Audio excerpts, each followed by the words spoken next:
Hey guys, welcome back to Storytime with YDRC. Today we're going to be continuing to read Red Pyramid, the Kane Chronicles, Book 1. Last time we left off on chapter 24, so that's where we're going to start for today. Chapter 24, I blow up some blue suede shoes. Where are we? I asked. We stood on a deserted avenue outside the gates of a large estate. We still seemed to be in Memphis, at least the trees, the weather, the afternoon light were all the same. The estate must have been several acres at least. The white metal gates were done in fancy designs of silhouetted guitar players and musical notes. Beyond them, the driveway curved through the trees up to a two-story house with a white columned portico. Oh no, Carter said. I recognize those gates. What? Why? Dad brought me here once. A great magician's tomb. Thoth has got to be kidding. Carter, what are you talking about? Is someone buried here? He nodded. This is Graceland, home to the most famous magician in the world. Musician in the world. Michael Jackson lived here? No, dummy, Carter said. Elvis Presley. I wasn't sure whether to laugh or curse. Elvis Presley? You mean white suits with rhinestones, big slick hair, and Grand's record collection? That Elvis? Carter looked around nervously. He drew his sword, even though we seemed to be totally alone. This is where he lived and died. He's buried in the back of the mansion. I stared up at the house. You're telling me Elvis was a magician? Don't know. Carter gripped his sword. Thoth did say something about the music being a kind of magic. But something's not right. Why are we the only ones here? There's usually a mob of tourists. Christmas holidays? But no security? I shrugged. Maybe it's like what Zia did at Luxor. Maybe Thoth cleared everyone out. Maybe. But I could tell Carter was still uneasy. He pushed the gates, and they opened easily. Not right, he muttered. No, I agreed, but let's go pay our respects. As we walked up the drive, I couldn't help thinking that the home of the king wasn't very impressive. Compared to some of the rich and famous homes I'd seen on TV, Elvis's place looked awfully small. It was just 2 stories high, with that white columned portico and brick walls. Ridiculous plaster lions flanked the steps. Perhaps things were simpler back in Elvis's day, or maybe he spent all his money on rhinestone suits. We stopped at the foot of the steps. So Dad brought you here? I asked. Yeah. Carter eyed the lions as if expecting them to attack.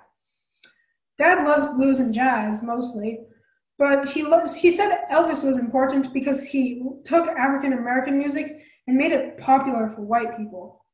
He helped reinvent rock and roll. Anyway, Dad and I were in town for a symposium or something. I don't remember. Dad insisted I come here. Lucky you.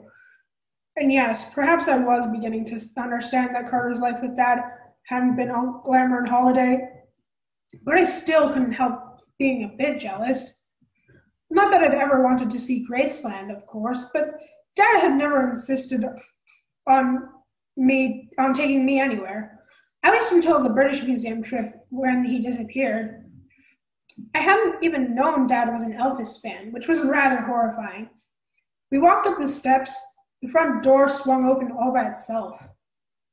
I don't like that, Carter said. I turned to look behind us, and my blood went ice cold. I grabbed my brother's arm. Carter, speaking of things we don't like, coming up the driveway were 2 magicians brandishing staves and wands. Inside, Carter said. Quick! We didn't have much time to admire the house. There was a dining room to our left and a living room, a music room to our right, with a piano and a stained glass archway decorated with peacocks. All the furniture was roped off. The house smelled like old people. Item of power, I said. Where? I don't know, Carter snapped. They didn't have items of power listed on the tour. I glanced out the window. Our enemies were getting close.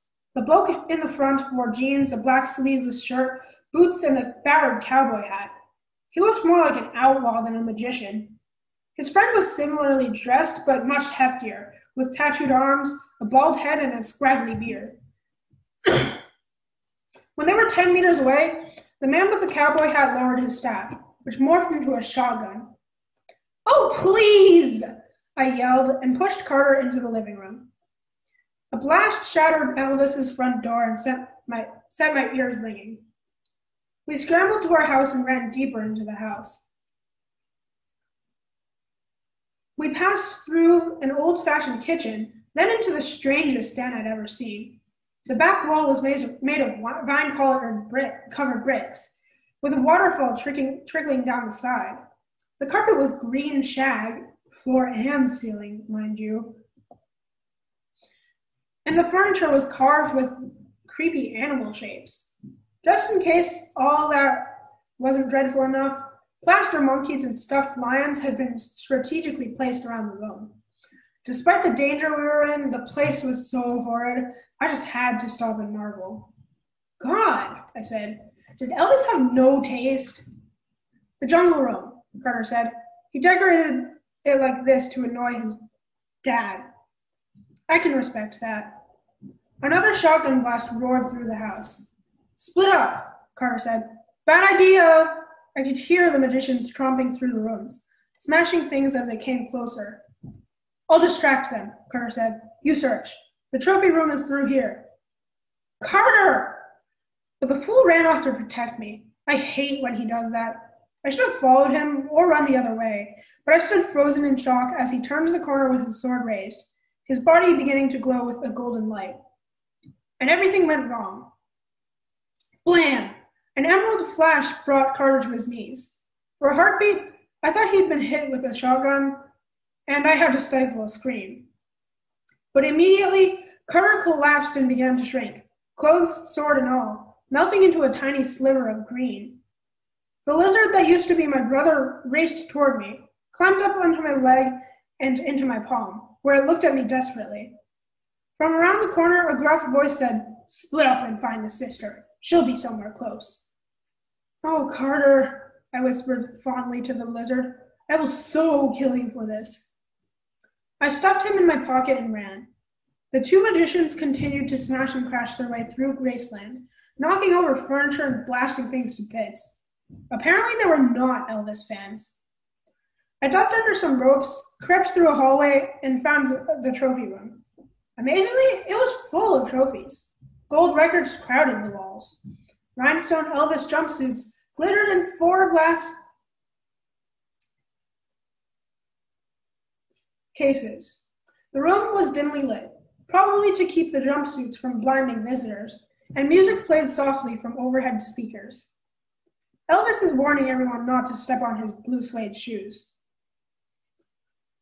I scanned the room, but found nothing that looked magical. The suits? I hoped Thoth did not expect me to wear one. The gold records? Lovely frisbees, but no. "Gerard," a voice called to my right. A magician was coming down the hallway. I darted toward the other exit, but a voice just outside it called back, "Yeah, I'm over here." I was surrounded. "Carter," I whispered, "curse your lizard brain." He fluttered nervously in my pocket, but it was no help. I fumbled through my magician's bag and grasped my wand. Should I try drawing a magic circle? No time, and I didn't want to duel toe-to-toe with 2 other older magicians. I had to stay mobile. I took out my rod and willed it into a full-length staff. I could set it on fire or turn it into a lion, but what good would that do? My hands started to tremble. I wanted to crawl into a ball and hide beneath Elvis's gold record collection. "Let me take over," Isis said. "I can turn our enemies to dust." "No," I told her. "You'll get us both killed." I could hear her pressing against my will, trying to bust out. I could taste her anger with these magicians. How dare they challenge us? With a word, we could destroy them. No. I thought again. Then I remembered something Zia had said. Use whatever you have available. The room was dimly lit. Perhaps if I could make it darker. Darkness, I whispered. I felt a tugging sensation in my stomach, and the lights flickered off. The music stopped. The light continued to dim. Even the sunlight faded from the windows until the entire room went to black. Somewhere to my left, the first magician sighed in exasperation. Jared! Wasn't me, Wayne, Jared insisted. You always blame me. Wayne muttered something in Egyptian, still moving towards me. I needed a distraction. I closed my eyes and imagined my surroundings. Although it was pitch black, I could still sense Jared in the hallway to my left, stumbling through the darkness. I sensed Wayne on the other side of the wall to the right, only a few steps from the doorway, and I could visualize the 4 glass display cases with Elvis's suit. They're tossing your house, I thought. Defend it. A stronger pull in my gut, as if I were lifting a heavy weight. Then the display cases blew open. I heard the shuffling of stiff cloth, like sails in the wind, and was dimly aware of 4 pale white shapes in motion, 2 heading to either door. Wayne yelled first as the empty Elvis suits tackled him. His shotgun lit up in the dark. Then, to my left, Jared shouted in surprise. A heavy clump told me he'd been knocked over. I decided to go in Jared's direction, better an off-balance bloke than one with a shotgun.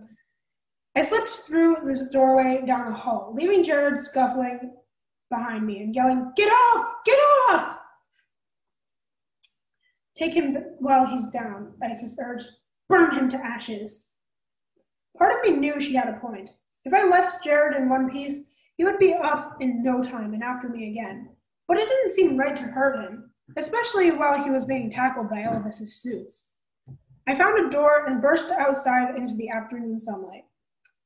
I was in the backyard of Graceland. A large fountain gurgled nearby, ringed by grave markers. One had a glass-encased flame at the top and was heaped with flowers. I took a wild guess. It must be Elvis's, a magician's tomb. Of course. We'd been searching the house, but the item of power would be at his gravesite. But what exactly was the item? Before I could approach the grave, the door burst open. The big bald man with the straggly beard stumbled out. A tattered Elvis suit had its sleeves wrapped around his neck like it was getting a piggyback ride. Well, well, the magician threw off the jumpsuit. His voice confirmed for me that he was the one called Jared. You're just a little girl. You caused us a lot of trouble, Missy. He lowered his staff and fired a shot of green light. I raised my wand and deflected the bolt of enemies straight up. I heard a surprise coo, the cry of a pigeon, and a newly made lizard fell out of the sky at my feet. Sorry, I told it. Jared snarled and threw down his staff. Apparently he specialized in lizards because the staff morphed into a Komodo dragon the size of a London taxicab. The monster charged me with unnatural speed. It opened its jaws and would have bitten me in half, but I had time to wedge my staff in its mouth. Jared laughed. Nice try, girl. I felt the dragon's jaws pressing on the staff. It was only a matter of seconds before the wood snapped. And then I'd be a Komodo dragon snack. A little help, I told Isis. Very, very carefully, I tapped into her strength. Doing so without letting her take over was like riding a surfboard over a tidal wave, trying desperately to stay on my feet. I felt 5,000 years of experience, knowledge, and power course through me. She offered me options, and I selected the simplest. I channeled the power through my staff and felt it grow hot in my hands, glowing white. The dragon hissed and gurgled as my staff elongated, forcing the creature's jaws open wider, and then boom! The dragon shattered into kindling and sent the splintered remains of Jared's staff raining down around me. Jared had only a moment to look stunned before I threw my wand and whacked him solidly on the forehead. His eyes crossed, and he collapsed on the pavement. My wand returned to my hand. that would have been a lovely happy ending, except I'd forgotten about Wayne. The cowboy-hatted magician stumbled out of the door, almost tripping over his friend, but he recovered with lightning speed. He shouted, "Wind!" and my staff flew out of my hands and into his. He smiled cruelly. "Well fought, darling, but elemental magic is always the quickest." He struck the ends of both staffs, his and mine against the pavement. A wave rippled over the dirt and pavement as if the ground had become liquid, knocking me off my feet and sending my wand flying. I scrambled backwards on hands and knees, but I could hear Wayne chanting, summoning fire from the staffs. "Rope," Isis said. "Every magician carries rope." Panic had made my mind go blank, but my hand instinctively went for my magic bag. I pulled out a small bit of twine. Hardly a rope, but it triggered a memory, something Zia had done in the New York Museum. I threw the twine at Wayne and yelled a word Isis suggested. "Tass!" A golden hieroglyph burned in the air over Wayne's head. The twine whipped around him like an angry snake, growing longer and thicker as it flew. Wayne's eyes widened. He stumbled back and sent jets of flame shooting from both staffs, but the rope was too quick. It lashed around his ankles and toppled him sideways, wrapping around his whole body until he was encased in a twine cotton cocoon from chin to toes. He struggled and screamed and called me quite a few unflattering names. I got up unsteadily. Jared was still out cold. I retrieved my staff, which had fallen next to Wayne. He continued straining against the twine and cursing in Egyptian, which sounded strange with an American southern accent. "Finish him," Isis warned. "He can still speak. He will not rest until he destroys you." "Fire!" Wayne screamed. "Water! Cheese!" Even the cheese command did not work. I reckoned his rage was throwing his magic off balance, making it impossible to focus. But I knew he would recover soon. "Silence," I said. Wayne's voice abruptly stopped working. He kept screaming, but no sound came out. "I'm not your enemy," I told him, "but I can't have you killing me either." Something wriggled in my pocket, and I remembered Carter. I took him out. He looked okay, except, of course, for the fact he was still a lizard. "I'll try to change you back," I told him.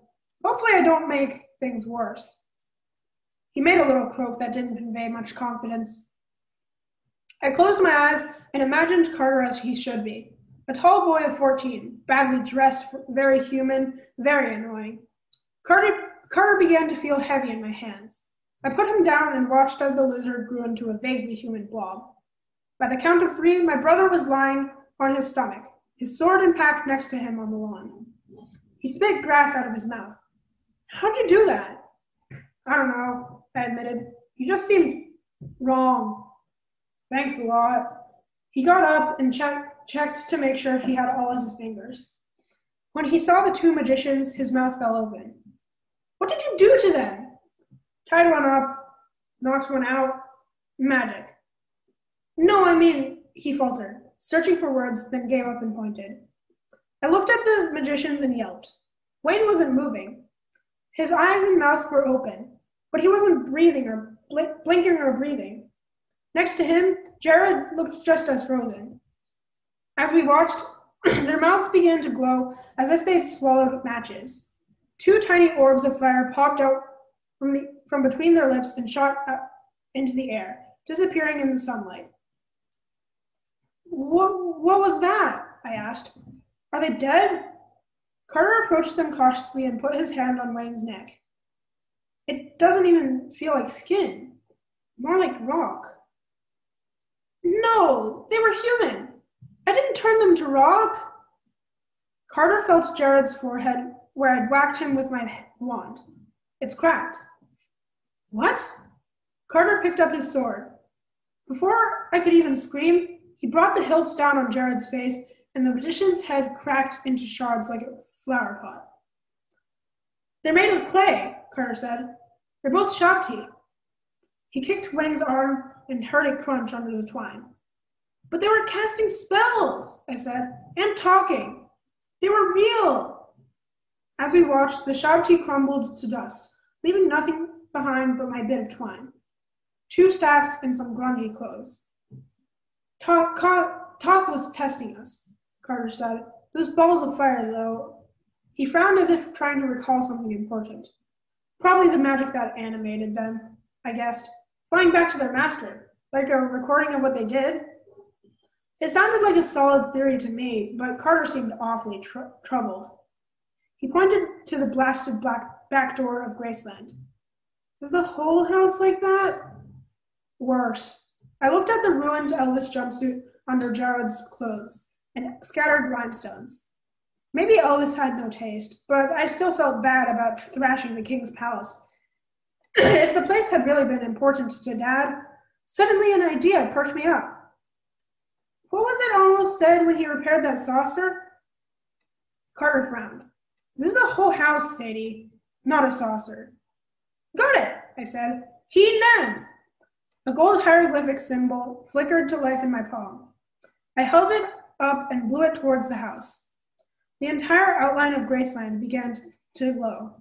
The pieces of the door flew back into place and mended themselves. The tattered bits of Elvis's clothing disappeared. Wow, Carter said. Do you think the inside is fixed too? My vision blurred, and my knees buckled. I would have knocked my head on the pavement if Carter hadn't caught me. It's okay, he said. You did a lot of magic, Sadie. That was amazing. But we haven't even found the item Thoth sent us for. Yeah, Carter said. Maybe we have. He pointed to Elvis's grave, and I saw it clearly. A memento left behind by some adoring fan. A necklace with a silver loop-topped cross, just like the one on Mom's t-shirt in my old photograph. An egg, I said, the Egyptian symbol for eternal life. Carter picked it up. There was a small papyrus scroll attached to the chain.